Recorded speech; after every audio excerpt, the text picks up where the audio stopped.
Welcome to D academy. ਅੱਜ ਆਪਾਂ ਜੋ ਤੁਹਾਡੀ ਪਹਿਲੀ ਵੀਡੀਓ ਆ ਉਹ ਬੇਸਿਕਲੀ ਤੁਹਾਡੀ ਸਿਲੇਬਸ ਨੂੰ ਲੈ ਕੇ ਹੋਏਗੀ। ਆਪਾਂ ਸਿਲੇਬਸ ਦੀ ਡਿਸਕਸ਼ਨ ਕਰਾਂਗੇ, ਕਿਸ ਤਰ੍ਹਾਂ ਨੂੰ ਉਸ ਨੂੰ ਪਾਰਸ਼ੀਏਟ ਕੀਤਾ ਗਿਆ, ਕਿਸ ਤਰ੍ਹਾਂ ਦੇ ਉਹਦੇ ਟੌਪਿਕਸ ਆ ਰਹੇ ਨੇ। ਬੇਸਿਕਲੀ ਤੁਹਾਡਾ ਸਿਲੇਬਸ ਬਹੁਤ ਹੀ ਜ਼ਿਆਦਾ ਵਾਸਟ ਹੈ ਇੱਕ ਏਰੀਆ ਦੇ ਵੱਲੋਂ, ਬਿਕੋਜ਼ ਇਹਦੇ ਵਿੱਚ ਸਿਵਿਕਸ ਆ ਰਿਹਾ, ਜਿਓਗ੍ਰਾਫੀ ਆ ਰਿਹਾ, ਹਿਸਟਰੀ ਆ ਰਿਹਾ ਐਂਡ ਤੁਹਾਡਾ ਓਬਵੀਅਸਲੀ ਇਕਨੋਮਿਕਸ ਵੀ ਇਹਦੇ ਵਿੱਚ ਹੀ ਆ ਰਿਹਾ ਮਾਸਟਰ ਕੇਡਰ ਦੇ। ਸੋ ਇੱਕ ਵਾਸਟ ਹੈ, ਇੱਕ ਬੜੀ ਸਟ੍ਰੈਟਜਿਕ ਵੇ ਨਾਲ ਇਸ ਨੂੰ ਲੈ ਕੇ ਚੱਲਣਾ ਪਏਗਾ ਇੱਕ 1.5 ਜਾਂ 2 ਮਹੀਨੇ ਦੇ ਵਿੱਚ ਇਹਨੂੰ ਫਿਨਿਸ਼ ਕਰਨ ਲਈ। ਅਗਰ ਤੁਹਾਨੂੰ ਮੈਂ ਜੋ PDF ਗਰੁੱਪ ਦੇ ਵਿੱਚ ਸ਼ੇਅਰ ਕੀਤੀ ਸੀ, ਅਗਰ ਤੁਹਾਡੇ ਕੋਲ ਆਲਰੇਡੀ ਤੁਸੀਂ ਪ੍ਰਿੰਟ ਆਊਟ ਲੈ ਲਿਆ ਜਾਂ ਤੁਸੀਂ ਫੋਨ ਦੇ ਉੱਪਰ ਜਾਂ ਲੈਪਟਾਪ ਉੱਪਰ ਉਹਨੂੰ ਦੇਖ ਰਹੇ ਹੋ, ਤਾਂ ਆਪਾਂ ਡਿਸਕਸ ਕਰਨਾ ਸਟਾਰਟ ਕਰੀਏ। ਇਹਦੇ ਵਿੱਚ ਜੋ ਪਹਿਲਾ ਤੁਹਾਡੇ ਕੋਲ ਆ ਰਿਹਾ ਹੈਗਾ ਸਿਵਿਕ ਪੋਰਸ਼ਨ ਆ ਰਿਹਾ ਸਿਲੇਬਸ ਦੇ ਵਿੱਚ। ਇਹਦੇ ਵਿੱਚ ਤੁਹਾਨੂੰ ਸੈਂਟਰਲ ਗਵਰਨਮੈਂਟ ਤੋਂ ਲੈ ਕੇ ਜੋ ਤੁਹਾਡਾ ਪਾਰਟੀ ਸਿਸਟਮ ਹੋ ਗਿਆ ਜਾਂ ਸਿਟੀਜ਼ਨਸ਼ਿਪ ਹੋ ਗਈ ਜਾਂ ਤੁਹਾਡੇ ਫੰਡਾਮੈਂਟਲ ਰਾਈਟਸ ਹੋ ਗਏ, ਸਾਰੇ ਤਰ੍ਹਾਂ ਦਾ ਇਹਦੇ ਵਿੱਚ ਪੋਰਸ਼ਨ ਆ ਰਿਹਾ। ਸੈਂਟਰਲ ਗਵਰਨਮੈਂਟ ਦੇ ਵਿੱਚ ਪਾਰਲੀਮੈਂਟ, ਲੋਕ ਸਭਾ, ਰਾਜ ਸਭਾ, ਪ੍ਰੈਜ਼ੀਡੈਂਟ ਆਫ ਇੰਡੀਆ ਹੈਗਾ, ਉਹਦੇ ਆਪਾਂ ਅਪੁਆਇੰਟਮੈਂਟ ਕਰਨੇ ਆ, ਫੰਕਸ਼ਨਸ ਕਰਨੇ ਆ, ਟੈਨਿਓਰ ਕਰਨਾ ਹੈਗਾ, ਜਾਂ ਫਿਰ ਉਸ ਦਾ ਜੋ prime minister of India, council of ministers ਨੇ, ਇਹਨਾਂ ਦੇ ਬਾਰੇ ਵੀ ਇਹਨੇ ਬੇਸਿਕ ਲੈਵਲ 'ਤੇ ਕਿਹਾ। ਬਟ ਓਬਵੀਅਸਲੀ ਇਹਨਾਂ ਦੇ ਟੈਨਿਓਰ ਵਗੈਰਾ, ਅਪੁਆਇੰਟਮੈਂਟ ਕਿੱਦਾਂ ਹੋਏਗੀ, ਕਿਸ ਤਰ੍ਹਾਂ ਦੇ ਇਹਨਾਂ ਦੇ ਰੂਲਸ ਰਹਿੰਦੇ ਨੇ, ਉਹ ਸਾਰਾ ਜਾਣਨਾ ਪਏਗਾ। ਇਸ ਤੋਂ ਬਾਅਦ ਆਪਣੇ ਲਵੇ ਸਟੇਟ ਲੈਵਲ ਗਵਰਨਮੈਂਟ ਆ ਰਹੀ ਆ, ਜਿਹਦੇ ਵਿੱਚ ਗਵਰਨਰ ਆਫ ਸਟੇਟ ਆ ਰਿਹਾ, ਅਪੁਆਇੰਟਮੈਂਟ ਆ ਰਹੀ ਹੈ, ਏਜੰਟ ਦੇ ਜੋ ਸੈਂਟਰਸ ਦੇ ਹੁੰਦੇ, ਅਟਾਰਨੀ ਜਨਰਲਸ ਹੋ ਗਏ, ਇਸ ਤਰ੍ਹਾਂ ਦੇ ਜੋ ਵੀ ਨੇ ਉਹਨਾਂ ਦੀ ਸਾਰਿਆਂ ਦੀ ਇੱਕ ਓਬਵੀਅਸਲੀ ਰੀਡ ਆਊਟ ਕਰਨਾ ਹੋਏਗਾ। ਬੇਸਿਕ ਲੈਵਲ 'ਤੇ ਇਹਨਾਂ ਦੀ ਇੱਕ ਤਿਆਰੀ ਦੇਖਣੀ ਹੋਏਗੀ। ਇਸ ਤੋਂ ਬਾਅਦ ਆਪਣੇ ਕੋਲ ਚੀਫ ਮਿਨਿਸਟਰ ਆਫ ਸਟੇਟ ਆ ਰਿਹਾ, ਅਪੁਆਇੰਟਮੈਂਟ ਉਹਦਾ, function of chief minister. Chief minister ਦੇ ਨਾਲ ਇੱਕ ਲਿਟਲ ਬਿਟ ਆਫ ਜੋ ਉਹਦਾ ਕਾਊਂਸਲ ਆਫ ਮਿਨਿਸਟਰਸ ਹੋਏਗੀ ਸਟੇਟ ਲੈਵਲ 'ਤੇ। ਜ਼ਿਆਦਾ ਫਰਕ ਨਹੀਂ ਹੈ ਸੈਂਟਰ ਅਤੇ ਸਟੇਟ ਦਾ, ਬਟ ਉਹਦੇ ਲਈ ਇੱਕ ਆਪਾਂ ਬੇਸਿਕ ਵੇ ਦੇ ਨਾਲ ਉਹਨੂੰ ਵੀ ਰੀਡ ਆਊਟ ਕਰਾਂਗੇ। ਇਸ ਤੋਂ ਬਾਅਦ ਜੀ ਤੁਹਾਡੇ ਕੋਲ ਫੋਰਨ ਪਾਲਿਸੀ ਆ ਰਹੀ ਹੈ। ਫੋਰਨ ਪਾਲਿਸੀ ਦੇ ਵਿੱਚ ਇਹਨਾਂ ਨੇ 4 ਚੀਜ਼ਾਂ ਦੀ ਮੰਗ ਕੀਤੀ ਆ। ਨਾਮ, non align movement, basic level 'ਤੇ ਕਰਨੀ ਕੀ ਸੀ, ਕਿਸ ਤਰ੍ਹਾਂ ਦੇ ਸਿਨਾਰੀਓ ਸੀ, ਕਿਸ ਤਰ੍ਹਾਂ ਦਾ ਇਨਵਾਇਰਮੈਂਟ ਸੀਗਾ। ਉਸ ਤੋਂ ਬਾਅਦ ਤੁਹਾਡੇ ਕੋਲ ਆ ਰਹੀ ਹੈ ਪੰਚਸ਼ੀਲ। ਪੰਚਸ਼ੀਲ ਦੇ ਕਿਹੜੇ ਮੈਂਬਰਸ ਆ ਰਹੇ ਸੀ, ਕਿੱਦਾਂ ਡਿਵੈਲਪ ਹੋਇਆ ਪੰਚਸ਼ੀਲ। ਇਸ ਤੋਂ ਬਾਅਦ ਹੈ ਤੁਹਾਡੇ ਕੋਲ ਡਿਸਆਰਮਾਮੈਂਟ, ਜੋ ਟ੍ਰੀਟੀਜ਼ ਹੋਈਆਂ ਡਿਸਆਰਮਾਮੈਂਟ ਦੀਆਂ। ਫਿਰ ਤੁਹਾਡੇ ਕੋਲ ਆ ਰਿਹਾ United Nations Organisation and SAARC, South Asian Association of Regional Countries, ਇਹਨਾਂ ਦੇ ਬਾਰੇ ਵੀ ਆਪਾਂ ਜਾਣਾਂਗੇ। ਸਿਟੀਜ਼ਨਸ਼ਿਪ ਦੇ ਵਿੱਚ ਤੁਹਾਡੇ ਕੋਲ ਆ ਰਿਹਾ ਮੀਨਿੰਗ ਸਿਟੀਜ਼ਨਸ਼ਿਪ ਦਾ, ਬੇਸਿਕ, ਅਤੇ ਕਿਸ ਤਰ੍ਹਾਂ ਸਿਟੀਜ਼ਨਸ਼ਿਪ ਨੂੰ ਤੁਸੀਂ ਪ੍ਰਾਪਤ ਕਰ ਸਕਦੇ ਹੋ ਜਾਂ ਲੂਜ਼ ਕਰ ਸਕਦੇ ਹੋ। ਫਿਰ ਉਸ ਤੋਂ ਬਾਅਦ ਤੁਹਾਡੇ ਕੋਲ ਔਰਗਨਸ ਆ ਗਏ, ਗਵਰਨਮੈਂਟ ਦੇ ਲੈਜਿਸਲੇਚਰ ਆ ਗਿਆ, ਐਗਜ਼ੀਕਿਊਟਿਵ ਆ ਗਿਆ, ਜੋ ਤੁਹਾਡੇ ਮੇਨਲੀ ਐਡਮਿਨਿਸਟ੍ਰੇਟਿਵ ਏਰੀਆ ਆ ਗਿਆ, ਜਾਂ ਤੁਹਾਡੀ ਜੁਡੀਸ਼ਰੀ ਆ ਗਈ। ਇਸ ਤਰ੍ਹਾਂ ਦੇ ਤੁਹਾਡੇ ਕੋਲ ਸਾਰੇ ਔਰਗਨਸ ਨੇ, ਉਹ ਵੀ ਰੀਡ ਆਊਟ ਕਰਨੇ ਨੇ। ਇਸ ਤੋਂ ਬਾਅਦ ਜੀ ਕੋਰਟਸ ਹੋ ਗਏ, ਸੁਪਰੀਮ ਕੋਰਟ, ਹਾਈ ਕੋਰਟ, ਉਹਨਾਂ ਦੀ ਸਾਰੀਆਂ ਕਿੰਨੀਆਂ ਪਾਵਰਸ ਨੇ, ਕਿਸ ਤਰ੍ਹਾਂ ਉੱਥੇ ਜੱਜਸ ਅਪੁਆਇੰਟ ਹੁੰਦੇ ਨੇ, ਕੀ ਉਹਨਾਂ ਦਾ ਟੈਨਿਓਰ ਹੈ, ਇਹ ਸਾਰਾ ਇਸ ਦੇ ਅੰਡਰ ਆਏਗਾ। ਇਸ ਤੋਂ ਬਾਅਦ ਫੰਡਾਮੈਂਟਲ ਰਾਈਟਸ ਨੇਗੇ, ਆਰਟੀਕਲ 14 ਤੋਂ ਲੈ ਕੇ 32 ਤੱਕ ਦੇ ਜੋ ਫੰਡਾਮੈਂਟਲ ਰਾਈਟਸ ਨੇ ਆਪਣੇ, ਉਹਨਾਂ ਦੇ ਲਈ ਇਹਨਾਂ ਨੇ ਇੱਕ ਸਪੈਸ਼ਲ ਮੈਂਸ਼ਨ ਕੀਤਾ, ਅਤੇ ਫੰਡਾਮੈਂਟਲ ਰਾਈਟਸ ਨੂੰ ਆਪਾਂ ਥੋੜ੍ਹਾ ਡੀਪ ਦੇ ਵਿੱਚ ਵੀ ਇਹਨਾਂ ਨੂੰ ਕਰਨਾ ਪਏਗਾ। ਇਸ ਤੋਂ ਬਾਅਦ ਹੈ UNO, ਯੂਨਾਈਟਿਡ ਨੇਸ਼ਨਸ ਆਰਗੇਨਾਈਜੇਸ਼ਨ। ਇਹਦੇ ਵਿੱਚ ਔਰਗਨਸ ਆ ਜਾਣਗੇ UNO ਦੇ ਅੰਡਰ ਕਿਹੜੇ ਕੰਮ ਕਰ ਰਹੇ ਨੇ, ਬਿਕੋਜ਼ ਇਹ ਇੱਕ ਆਰਗੇਨਾਈਜੇਸ਼ਨ ਹੈ, ਇਹਦੇ ਅੰਡਰ ਕਾਫੀ ਜ਼ਿਆਦਾ ਸੈਕਟਰ ਨੇ ਜੋ ਕੰਮ ਕਰ ਰਹੇ ਨੇ, ਉਹਦੀਆਂ ਏਜੰਸੀਜ਼ ਨੇਗੀਆਂ, ਅਤੇ ਇੰਡੀਆ ਦਾ ਕੀ ਰੋਲ ਹੈ UNO ਦੇ ਵਿੱਚ। ਇਸ ਤੋਂ ਬਾਅਦ ਇੰਪੋਰਟੈਂਟ ਵਰਕ ਨੇ ਜੋ UN ਲੈਵਲ 'ਤੇ ਅੱਜ ਕੱਲ੍ਹ ਹੋ ਰਹੇ ਨੇ, ਉਹਨਾਂ ਦੇ ਬਾਰੇ ਵੀ ਇੱਕ ਤੁਸੀਂ ਕਹਿ ਸਕਦੇ ਹੋ ਕਰੰਟ ਅਫੇਅਰ ਟੌਪਿਕ ਬਣ ਸਕਦਾ ਹੈ। ਇਸ ਤੋਂ ਬਾਅਦ ਹੀ ਆਪਣੇ ਕੋਲ ਇੰਡੀਅਨ ਫੈਡਰਲ ਸਿਸਟਮ ਆ ਗਿਆ, ਸਟੇਟਸ ਐਂਡ ਜੋ ਸੈਂਟਰ ਆ ਉਹਦੇ ਵਿੱਚ ਦਾ ਕੀ ਰਿਲੇਸ਼ਨ ਹੋਏਗਾ, ਉਹਦੇ ਬਾਰੇ ਆਪਾਂ ਜਾਣਾਂਗੇ। ਇਲੈਕਸ਼ਨ ਪ੍ਰੋਸੀਜਰ ਆ ਗਿਆ, ਇਲੈਕਸ਼ਨ ਕਮਿਸ਼ਨ ਹੋ ਜਾਏਗਾ ਇਹਦੇ ਵਿੱਚ, ਉਹਨਾਂ ਦੇ ਜੋ ਇਲੈਕਸ਼ਨ ਕਮਿਸ਼ਨ ਦੇ ਅਧਿਕਾਰੀ ਨੇ ਕਿੱਦਾਂ ਅਪੁਆਇੰਟ ਹੁੰਦੇ ਨੇ, ਕੌਣ ਅਪੁਆਇੰਟ ਕਰਦਾ, ਕਿੰਨੇ ਅਧਿਕਾਰੀ ਹੁੰਦੇ, ਕੀ ਉਹਨਾਂ ਦਾ ਟੈਨਿਓਰ ਰਹਿੰਦਾ, ਇਹਦੇ ਬਾਰੇ ਆਪਾਂ ਸਾਰੇ ਬਾਰੇ ਜਾਣਾਂਗੇ। ਇਸ ਤੋਂ ਬਾਅਦ ਕੌਨਸਟੀਟਿਊਸ਼ਨ ਆ ਰਿਹਾ, ਇਨ ਡਿਟੇਲ ਇਹਨਾਂ ਨੇ ਲਿਖਿਆ ਕਿਹੜੇ ਟੌਪਿਕਸ ਨੇ। ਫੀਚਰਸ ਆਫ ਦਾ ਕੌਨਸਟੀਟਿਊਸ਼ਨ, ਕੌਨਸਟੀਟਿਊਸ਼ਨ ਦੇ ਤੁਹਾਡੇ ਕੀ ਫੀਚਰਸ ਨੇ, ਅਤੇ ਪ੍ਰੀਐਂਬਲ ਆਫ ਦਾ ਕੌਨਸਟੀਟਿਊਸ਼ਨ। ਪ੍ਰੀਐਂਬਲ ਨੂੰ ਆਪਾਂ ਇੱਕ ਡੀਪ ਸਟੱਡੀ ਦੇ ਵਿੱਚ ਕਰਨਾ ਆ, ਜੋ ਤੁਹਾਡਾ ਪਹਿਲਾ ਹੀ ਪੇਜ ਹੈ ਕੌਨਸਟੀਟਿਊਸ਼ਨ ਦਾ, ਪ੍ਰੀਐਂਬਲ ਆਫ ਕੌਨਸਟੀਟਿਊਸ਼ਨ, ਉਸ ਨੂੰ ਵੀ ਆਪਾਂ ਡੀਪ ਸਟੱਡੀ ਦੇ ਵਿੱਚ ਕਰਾਂਗੇ। ਸੋ ਬੇਸਿਕਲੀ ਇਸ ਤੋਂ ਬਾਅਦ ਕੰਸੈਪਟ ਹੋ ਗਏ ਲਾ ਲਿਬਰਟੀ ਦੇ, ਪਾਰਟੀ ਸਿਸਟਮ ਹੋ ਗਿਆ, ਕਿਸ ਤਰ੍ਹਾਂ ਆਰਗੇਨਾਈਜ਼ ਹੁੰਦੀਆਂ, ਡੈਮੋਕ੍ਰੇਸੀ ਤੁਹਾਡੀ ਰੂਰਲ ਲੈਵਲ 'ਤੇ, ਲਾਈਕ ਜਿੱਦਾਂ ਕਿ ਪੰਚਾਇਤਸ ਹੋ ਗਈਆਂ, ਪੰਚਾਇਤੀ ਸਿਸਟਮ, ਪੰਚਾਇਤੀ ਰਾਜ। ਇਸ ਤੋਂ ਬਾਅਦ ਇਹ ਚੀਜ਼ਾਂ ਹੋਣਗੀਆਂ। ਸੋ ਬੇਸਿਕਲੀ ਜੋ ਤੁਹਾਡੀ ਇੰਡੀਅਨ ਪੋਲਿਟੀ ਹੈ, ਉਹ ਜੋ ਬੁੱਕ ਹੈ, ਉਹਦਾ ਤੁਸੀਂ ਕਹਿ ਸਕਦੇ ਹੋ ਇੱਕ ਪ੍ਰੋਪਰ ਇੰਡੀਅਨ ਪੋਲਿਟੀ ਦੀ ਜੋ ਬੁੱਕ ਹੈ 100% ਹੈ, ਉਹਦੇ ਵਿੱਚੋਂ 50 ਤੋਂ ਲੈ ਕੇ 60% ਦੇ ਜੋ ਟੌਪਿਕਸ ਨੇ ਆਪਾਂ ਉਹ ਕਵਰ ਕਰਨੇ ਨੇ, ਅਤੇ ਇਹਦੇ ਵਿੱਚੋਂ ਆ ਜਾਣਗੇ। ਇੱਕ ਇਹਨਾਂ ਨੇ 15ਵਾਂ ਜੋ ਪੋਰਸ਼ਨ ਪਾਇਆ ਥਿਊਰੀਜ਼ ਦਾ, ਇਹ ਵੀ ਆਪਾਂ ਨੂੰ ਰੀਡ ਆਊਟ ਕਰਨੀਆਂ ਪੈਣੀਆਂ ਨੇ, but in relation of politics, liberalism, marxism and ਗਾਂਧੀਅਨ।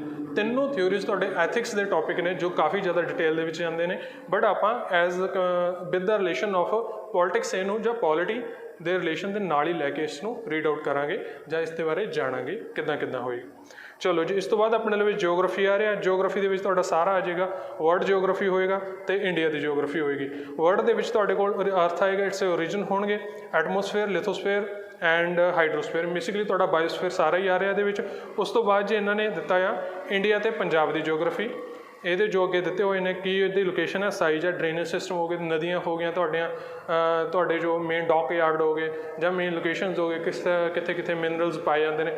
Basic ਅਗਰ ਮੈਂ ਇੱਕ ਗੱਲ ਦੇ ਵਿੱਚ ਨਿਬੇੜਾਂ ਤਾਂ ਜੋ ਤੁਹਾਡੀ ਜਿਓਗ੍ਰਾਫੀ ਹੈ ਉਹਨੂੰ ਵੀ ਆਪਾਂ ਇੱਕ ਡਿਟੇਲ ਲੈਵਲ ਦੇ ਉੱਪਰ ਕਰਨਾ ਹੈ ਇੰਡੀਆ ਤੇ ਪੰਜਾਬ ਦੇ ਨੂੰ। ਰਿਸੋਰਸਿਸ ਐਂਡ ਇਨਵਾਇਰਮੈਂਟ ਜੋ ਜਿਓਗ੍ਰਾਫੀ ਦੇ ਅੰਡਰ ਆ ਰਿਹਾ ਹੈਗਾ, ਉਹਦੇ ਵਿੱਚ ਇਹਨਾਂ ਨੇ ਦਿੱਤੇ ਹੋਏ ਨੇ ਜੋ ਕੰਪੋਨੈਂਟਸ ਨੇਗੇ, meaning, nature, components of environment, resources, nature, definition and types and detail.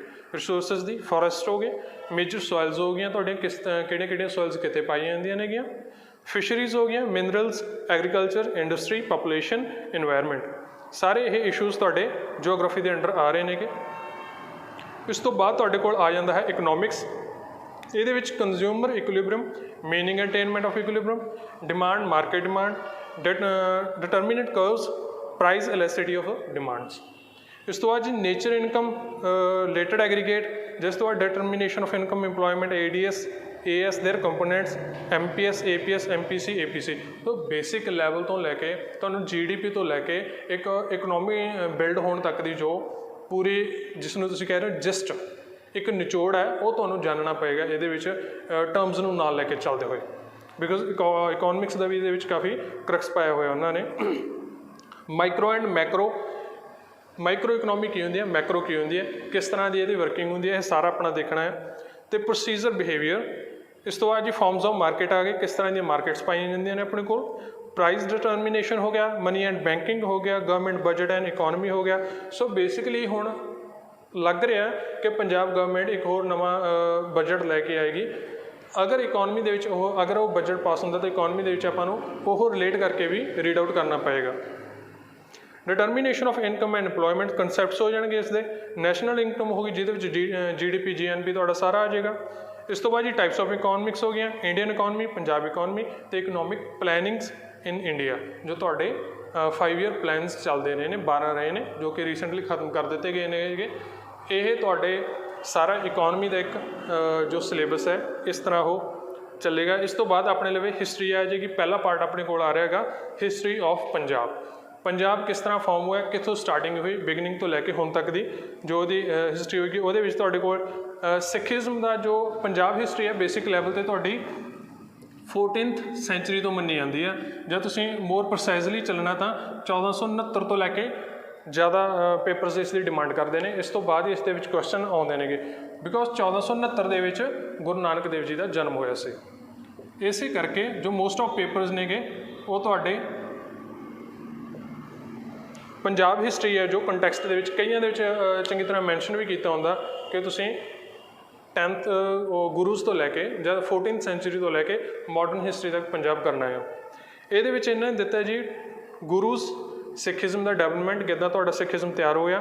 ਉਸ ਤੋਂ ਬਾਅਦ ਬੰਦਾ ਸਿੰਘ ਬਹਾਦਰ ਅਚੀਵਮੈਂਟਸ ਹੋ ਗਈਆਂ। ਉਹਦੇ ਨਾਲ ਲੱਗਦੇ ਆਪਣੇ ਸਾਰੇ ਆਪਾਂ ਨੂੰ ਕਰਨੇ ਪੈਣਗੇ, ਜਿਸ ਤਰ੍ਹਾਂ ਉਹਦੇ ਨਾਲ ਦਲ ਖਾਲਸਾ ਹੋ ਗਿਆ, ਤਰੁਣਾ ਦਲ ਹੋ ਗਿਆ, ਬੁੱਢਾ ਦਲ ਹੋ ਗਿਆ, ਜਾਂ ਘੱਲੂਘਾਰੇ ਹੋਏ ਨੇ ਜੋ। ਉਸ ਤੋਂ ਬਾਅਦ ਮਿਸਲਸ ਕਿਸ ਤਰ੍ਹਾਂ ਬਣੀਆਂ, ਮਿਸਲਸ ਤੋਂ ਬਾਅਦ ਇੱਕ ਕਿੰਗਡਮ ਪੰਜਾਬ ਦਾ ਕਿੱਦਾਂ ਕ੍ਰੀਏਟ ਹੋਇਆ, ਖਾਲਸਾ ਕਿੰਗਡਮ ਕਿੱਦਾਂ ਬਣਿਆ ਮਹਾਰਾਜਾ ਰਣਜੀਤ ਸਿੰਘ ਦੇ ਅੰਦਰ।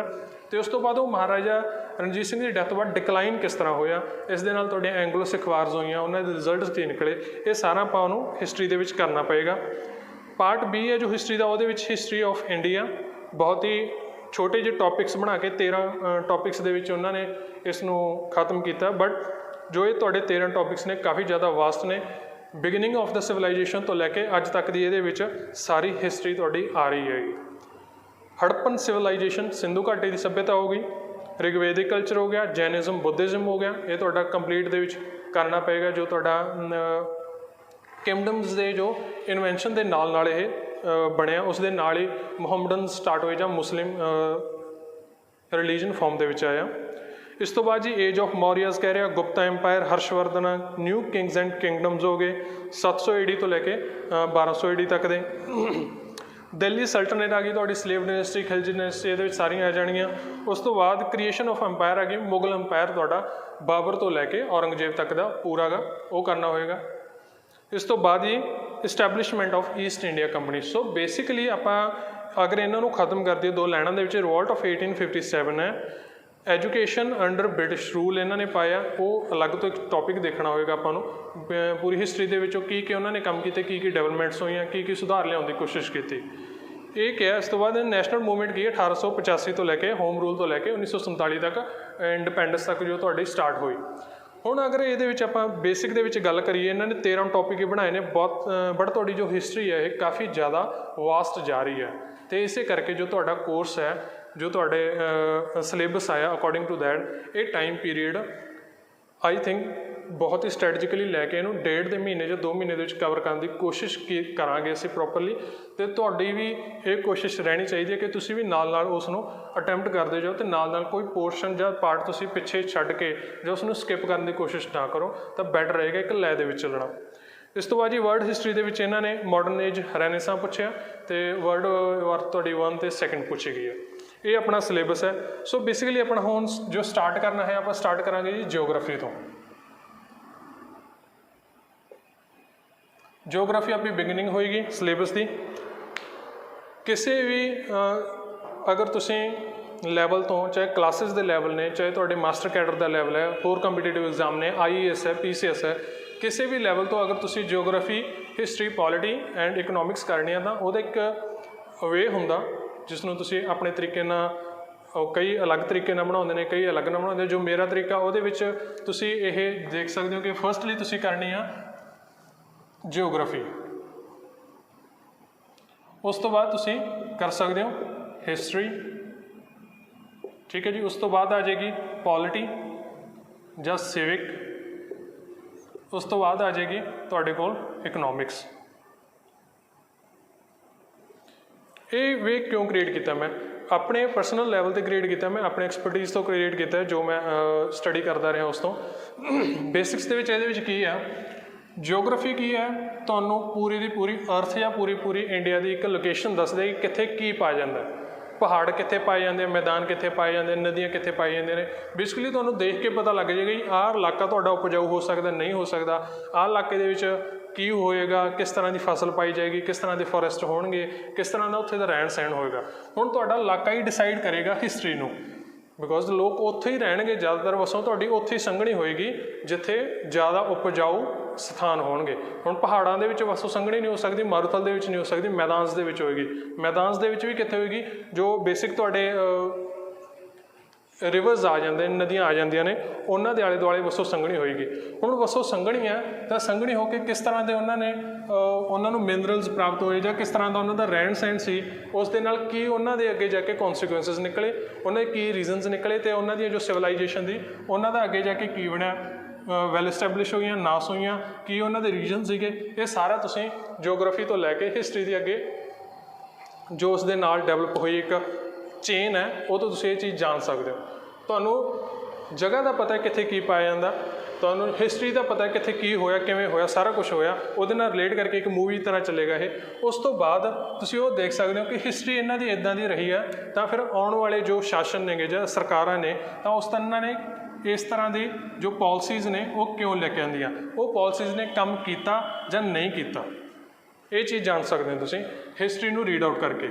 बिकॉज इन्हों का रहन सहन किदां दा रहा, सिविलाइजेशन इन्हों की किन्नी क ज़्यादा एडवांस सी, तां करके उस तरह दी पॉलिसीज़ आईयां। पॉलिसीज़ तो बाद हुण लोग काम किदां कर रहे हैं, पॉलिसीज़ किस तरह दी डेवलप हो रही ने, उस दे बेस्ड दी नैक्सट तुहाडीआं इकनॉमिक पॉलिसीज़ तैयार होणगीआं, तो वो किस तरह लोगों को अफेक्ट करनगीआं।